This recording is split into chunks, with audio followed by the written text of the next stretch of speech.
വസ്ത്ര വ്യാപാര രംഗത്ത് മാറ്റത്തിന്റെ സൂര്യോദയം. Murad wedding centre, Kuttippuram road, Karathur.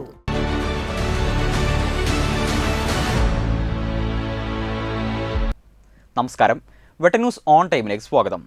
കല്യാണം ഇനി വേറെ level. Basid wedding mall, Basid arcade, Poongottukulam, Tirur. മഹാകവി പി കുഞ്ഞിരാമൻ നായരുടെ മക്കളും ആരാധകരും ഒത്തുചേർന്ന് കവിയുടെ ജന്മസ്ഥലമായ കാസർഗോഡ് ജില്ലയിലെ വെള്ളിക്കോത്ത് നിന്നും ആരംഭിച്ച സാംസ്കാരിക യാത്രാ സംഘം തിരൂർ തുഞ്ചൻ പറമ്പ് സന്ദർശിച്ചു. കവിയുടെ മകൾ വി ലീല അമ്മാൾ, മകൻ വി രവീന്ദ്രൻ നായർ, പേരമക്കളും ഉൾപ്പെടെ നിരവധി പേർ യാത്രാ സംഘത്തിൽ ഉണ്ടായി. Trendy and customise collection, best in budget. Theyyam പാട്ടിൽ പോലൊരു ഓപ്ഷൻ വേറെ ഇല്ല.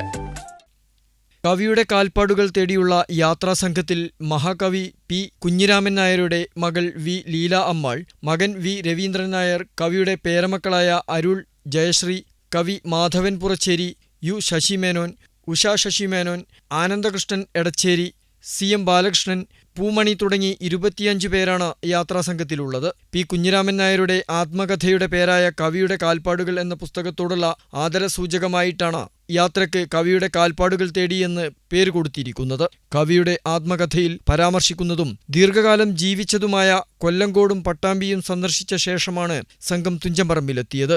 മഹാകവി പി കേരളീയ ഭൂപ്രകൃതിയുടെ, ഇന്ത്യൻ ദാർശനിക തലത്തിന്റെ, അങ്ങനെ സമസ്ത കേരളം എന്നല്ല സമസ്ത ഭാരതം പിയോ ആയ ഒരു കവി കൂടിയാണ്. കാളിദാസ കാവ്യ ഭൂമികയിൽ നിന്ന് തുടങ്ങി മലയാളത്തില് തുഞ്ചനും കുഞ്ചനും ചെറുശ്ശേരിയും എല്ലാം ചേർന്ന ഒരു കാവ്യ പ്രവാഹത്തെ സ്വാംശീകരിച്ചുകൊണ്ട് മലയാളത്തിൽ കാഞ്ഞങ്ങാട് വെള്ളിക്കോത്ത് നിന്ന് പി നടത്തിയ അലച്ചിലുള്ള ഓരോ കേന്ദ്രങ്ങളുമാണ് ഈ മഹാകവിയുടെ കാൽപ്പാടുകൾ തേടിയുള്ള യാത്രയിൽ ഞങ്ങൾ സന്ദർശിച്ചത്. അത് കൂടാളി ഹൈസ്കൂൾ തൊട്ട് യാത്ര ആരംഭിച്ചു.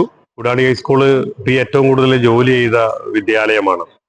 അവിടെ നിന്ന് പിയുടെ പ്രണയം പൊട്ടി മുളച്ച പൊന്മുള എന്നുള്ള സ്ഥലത്ത്, അവിടെ നിന്നാണ് കുഞ്ഞലക്ഷ്മി, അവിടെ പിയുടെ പ്രണയകാലം അനുഭവിച്ച ഒരു സ്ഥലമാണ്. അവിടെ പോയി അവിടെ പോകുമ്പോൾ പിയുടെ 2 മക്കളോടൊപ്പമാണ് പോകുന്നത്.